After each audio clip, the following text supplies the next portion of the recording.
From a long time ago, on the other side of the world from ours, in the land of knights, dragons, kings, and battles, I bring you a most interesting tale. For in the heart of a dark forest, hidden from the prying eyes of the world, stood the ruins of an old and crumbling castle. In this castle dwelt an evil wizard known for his cunning mind and dark magic. The wizard had been treated very badly all his life. Of course, he had not treated others very well himself. You see, he was raised by those in his village who believed in doing whatever it took to be happy, even if that meant that others had to suffer. So one day, after he had been caught stealing apples from Lady Ada's orchard, the people of his village threw him out and told him to never come back. Even though everyone loved Lady Ada because of her kindness and selflessness, her pleas not to throw him out of their village fell on deaf ears. Running off into the forest, he found the dark castle, and in one of the rooms a dusty chest with several ancient books which taught dark arts and crafts. Plotting his revenge, he began to learn and practice the dangerous dark spells. The wizard became more and more obsessed with power and control. He wanted to be happy more than anything, and the only thing he felt which could make him happy was to see the people of his village suffer. He would use his dark magic to create a creature which would dominate every corner of the kingdom and obey his every command. He would create a monster. He would create a creature which would never be full, would never tire, and for everything it consumed would receive 10 times more happiness for consuming that one thing than a normal human could. This monster would consume at his command, with time become powerless to its own addiction to happiness, and would go about the kingdom and take from everyone as much as he had felt had been taken from him. Everything. So, one very dark night, when the moon did not shine, and the roll of distant thunder shook the ground, the wizard commenced his work. He searched deep within the dark forest. He gathered rare herbs, conjured up mystical crystals, and unearthed ancient artifacts. He performed complex spells and incantations, his voice echoing through the forest and the castle's stone walls as he assembled his monster. The air was filled with a strange metallic smell, a mix of burning herbs and molten powders, as the wizard added more and more items to the glowing vat of thick liquid in his upper chambers. Finally, after many weeks, the monster was born. In the dark, the wizard saw a small creature climbing out of the vat. It was covered in shimmering fur that reflected the dim light of the castle. Its eyes glowed with an eerie light, and it moved with a bumbling saunter. Despite its monstrous appearance, there was a certain charm to it. Bringing it into the light, the monster was unlike any creature the wizard had ever seen. It was powerful, intelligent, covered in bright pink fur, and derived immense happiness from every resource it consumed with a joy that was both audible and visible.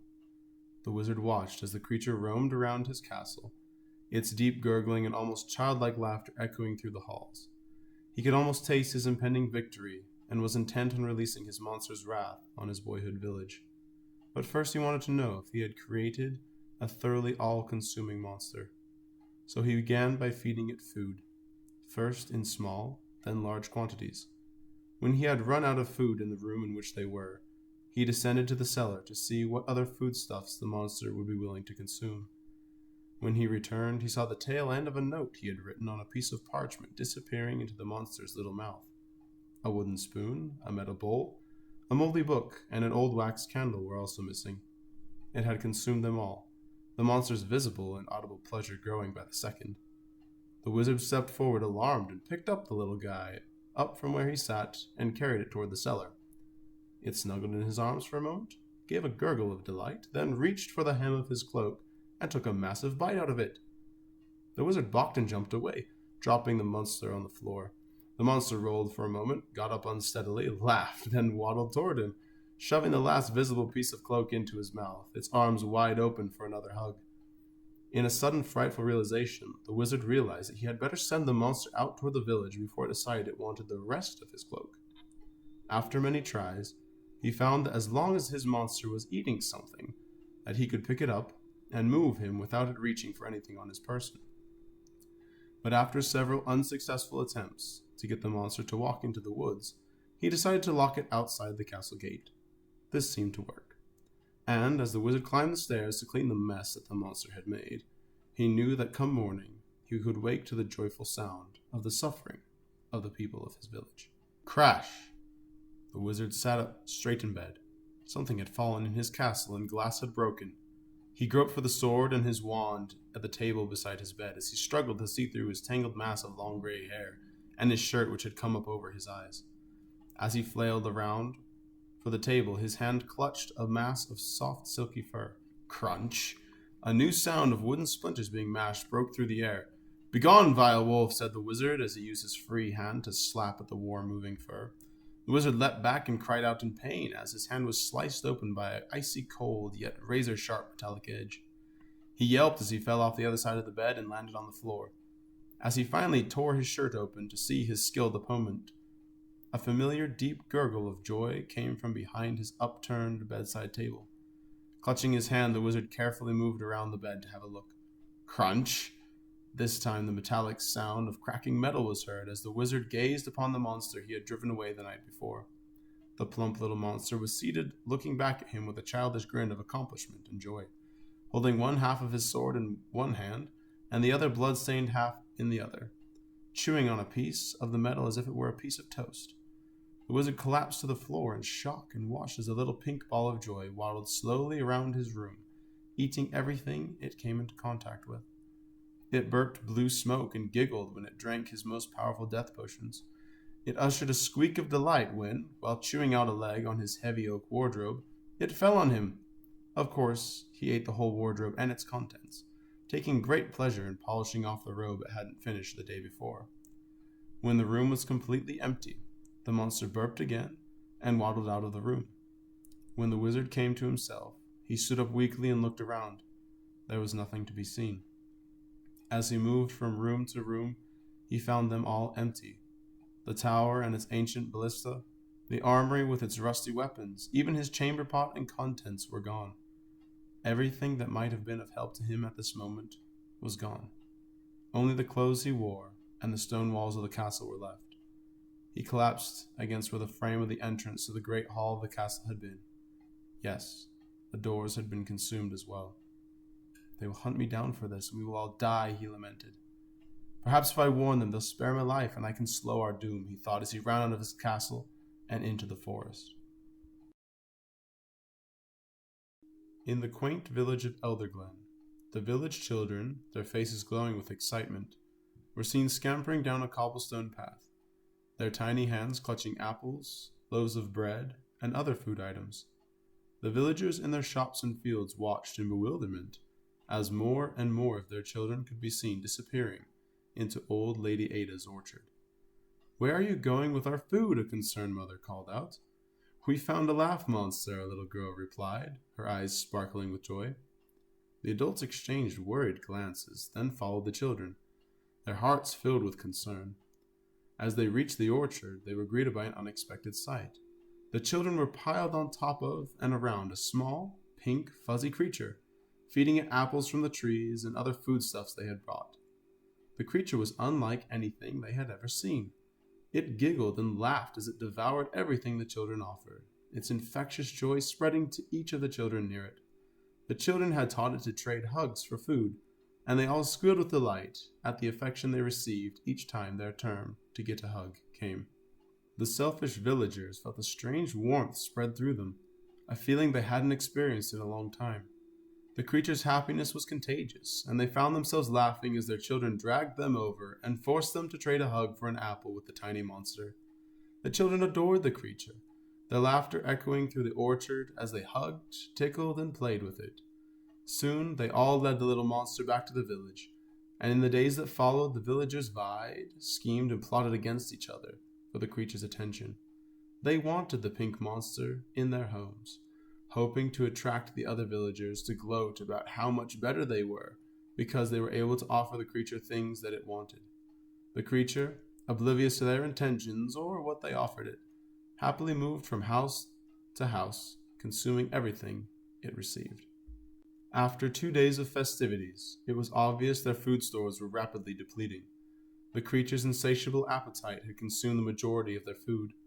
The villagers had become so competitive with each other that they chose to ignore their dwindling supplies in favor of being the next to attract the pink little monster.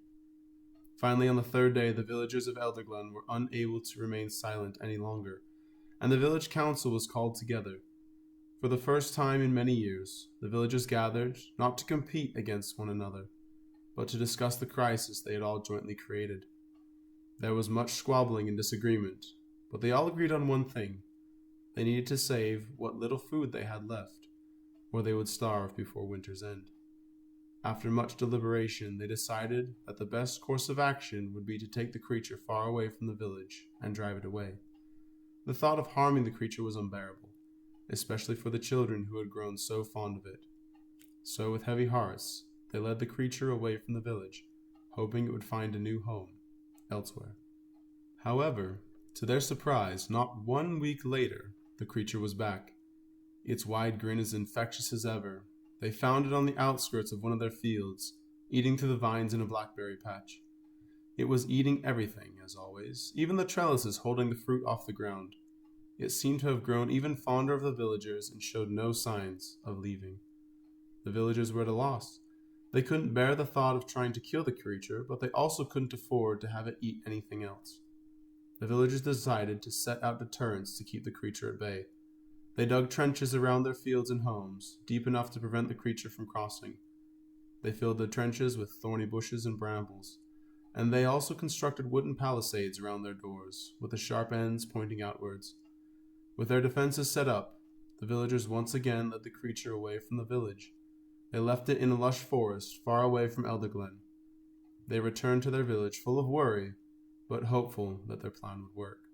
A week later, the villagers were surprised to find the creature back in their village. It was in the middle of one of their traps, a trench filled with thorny bushes. But to their astonishment, the creature was not distressed or hurt. Instead, it was as happy as ever, munching on the thorny bushes as if they were the most delicious treat. The villagers looked around in disbelief at several other of their traps, which it had consumed as well as the empty patch of earth where some yet unharvested grain had stood the night before. Despite their best efforts, the creature had returned, and it seemed nothing could keep it away from Elderglen. As a group of the villagers again carried off the pink bundle of joy deep into the forest, the village council called for another meeting, this time to plan their attack. They unanimously decided that if they were to survive the winter, that they would have to ration their remaining food. They also decided to create a watch, which would stand guard every night and raise the alarm when the creature approached. They took turns, each family sending a representative to join the watch. For the next 6 months, this was their routine. Every night, the watch lit torches and would circle the village, their flickering light a beacon of hope against the darkness of starvation. Every time the monster came, they would raise the alarm, and the villagers would rush out, weapons in hand, to drive the creature away. It was hard and exhausting work, every week growing more and more desperate. As they watched their resources dwindle over the winter, they worked together. They shared their food and supplies, their struggles bringing them closer than they had ever been. They learned to rely on and to trust each other. They became united in their fight against the creature. Finally, spring arrived, and the villagers began their spring planting. But when they found the monster in one of their fields, happily eating up the tender shoots of the seeds that they had just planted, a new fear arose, and many began to think that perhaps this was to be their end. If there was no harvest to be had from their early spring planting, they might starve due to the monster's never-ending consumption. Despite their best efforts, the villagers were unable to stop the creature. It continued to eat their spring crops. Its insatiable appetite showed no signs of abating. The villagers watched in despair as their hard work was devoured. Their children's rations got smaller, and their hopes for a bountiful spring harvest faded with each new visit from the monster. One day, a stranger arrived in Elderglen. He was an old man with a long white beard and a staff that glowed with a strange light. He asked to speak to the village council. That night, the council and a large crowd gathered in the great hall to discover what the stranger wanted. The old man introduced himself as one they had thrown out many years before. How, almost a year ago, it was him they had seen running through their village shouting about a monster that had come to destroy them all, and that they should flee. To the villager's shock, he finally confessed that he was the one who had created the little pink monster. The great hall burst into an uproar. The villagers were furious. They raged against the old wizard, blaming him for their suffering. They accused him of bringing ruin upon their village, of causing their children to starve. They called for the watch to throw him out once again. The tired old wizard stood listening to their accusations in silence, his face filled with regret. When the tumult was at its height, old Lady Ada stood up from the crowd, straight and tall, her long white hair tumbling over her cloak, and said, "If he has come all this way to speak to us again, let us at least hear what he has to say before we throw him out. Can you not see that he too has suffered for what he has done?" Those in the hall were struck silent with amazement, looking from Ada to the old man and back again. Old Lady Ada sat next to the old wizard. "It will hear you now," she said softly. "I am truly sorry," he said, his voice filled with sorrow. "I created this creature out of loneliness, not realizing the havoc it would cause. I wanted to see you suffer the way you had made me suffer all those years after I was cast out, and I know that you have suffered greatly. Yet I too have been suffering for my actions, for when the creature is not here, it roams to the other 6 villages around Elderglen, consuming the resources of your neighbors, and I am sad to say that their cellars are as empty as yours." The villagers were taken aback by the wizard's confession. They had been so focused on their own suffering that they had not considered the possibility that others might be suffering as well. "Well, what do we do now?" asked a worried man. "If there is no one to help us, we will all starve," said an impatient woman. "Why have you come to us?" asked Ada of the wizard. "I have come to you," said the old man, "because I need your help to stop the monster." "How are we supposed to stop the monster?" cried a boy from a watch. "He has eaten all the arrows and spears we have struck at it." "He laughs when boulders have rolled over him," called the large man at the back of the hall. "He cannot be killed," said the wizard. "He has a dark curse of hatred I put on him. It can only be stopped in a very special way. Until the curse has been filled, the monster will live on." A heavy silence fell upon all gathered. Some of the villagers fell to the ground in hopeless despair. "We will all die because of you," screamed a small woman. Several of the men in the back drew their swords and began to move through the crowd toward the old wizard. "This is why I have come to you," said the wizard loudly. "I wish to fill the curse of hatred, but I will need the help of all those who have felt the wrath of the monster. And to do that, I must ask you all to do a very hard thing. The monster needs to come into your homes and see the suffering it has caused each one of you." "Why should we trust you?" asked some in the vengeful crowd, as shouts of, "You are only trying to work more of your dark magic on us," and "You want it to consume our houses and children as well," echoed through the hall. Ada again rose and with a voice of belittled size shouted, "Enough!" The crowd quieted and the men lowered their swords. Ada turned and looked up at the old wizard. "Tell me what you need us to do, and I will make sure we give you the help you need." 3 days later, 2 figures could be seen walking slowly, hand in hand through the golden brilliance of the setting sun toward the quiet village of Elderglen. The sunset cast long shadows behind the pair as they moved past the trees on the outskirts of the village. Not a soul could be seen walking in the streets. The watch was not making its customary rounds of the fields, and the shops, while wide open, were devoid of their keepers. Each door to every house and hall was wide open, and families were inside their own homes, waiting. The warming wind of spring blew the smell of new blossoms and freshly churned earth into each of the homes as the 2 figures approached.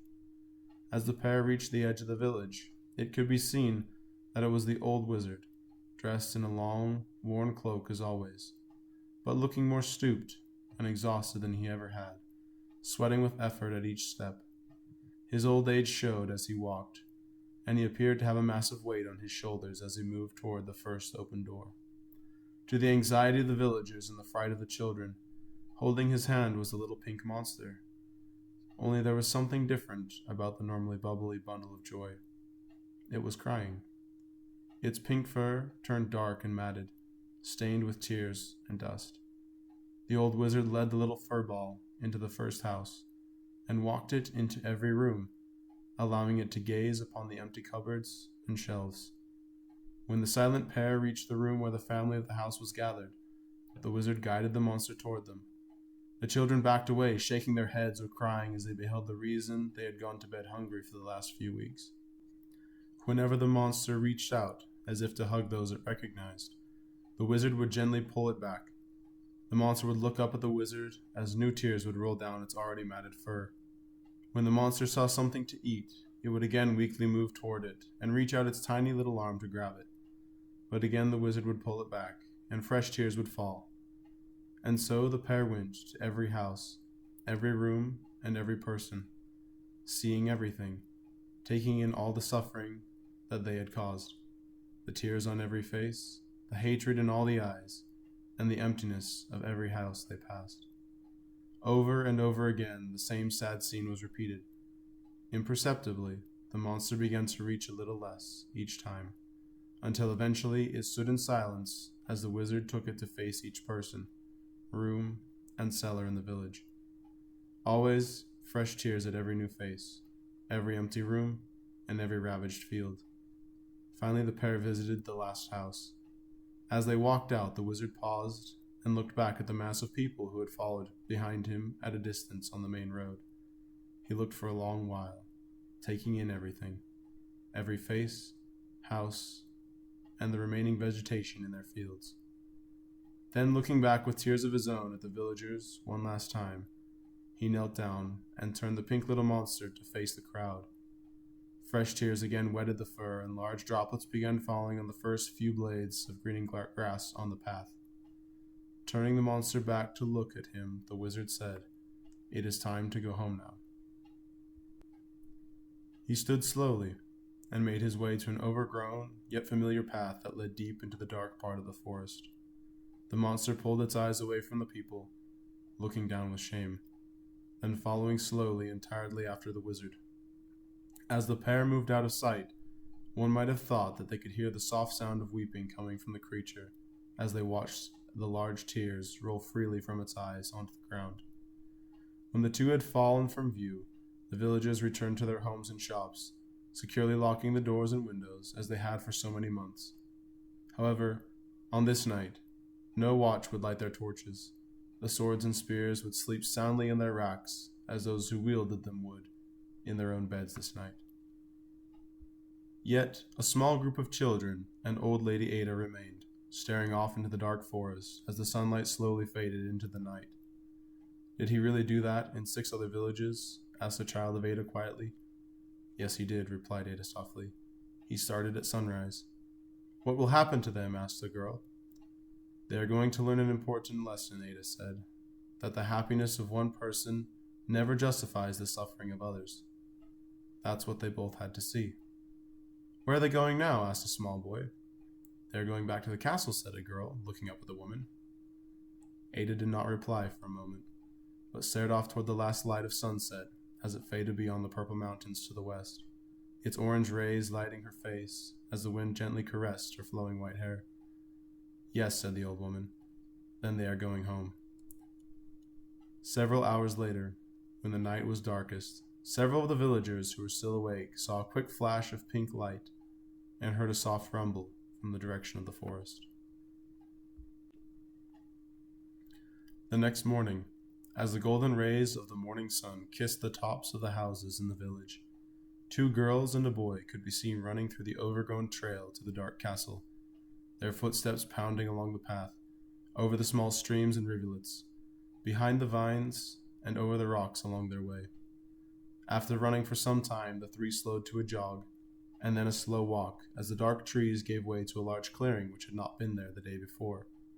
The children stopped and looked around carefully as they took in the scene surrounding them. They were standing in a large circular clearing cut out of the dense forest. Along the edges of the clearing were large black chunks of the old castle's walls, which appeared to have been thrown a great distance before landing next to the massive trees at the edge of the clearing.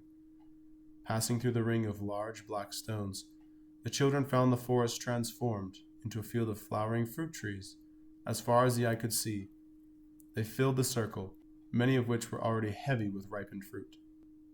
As the children went along, picking off the ripe apples and pears, they were drawn to a massive field of white blossoms in the center.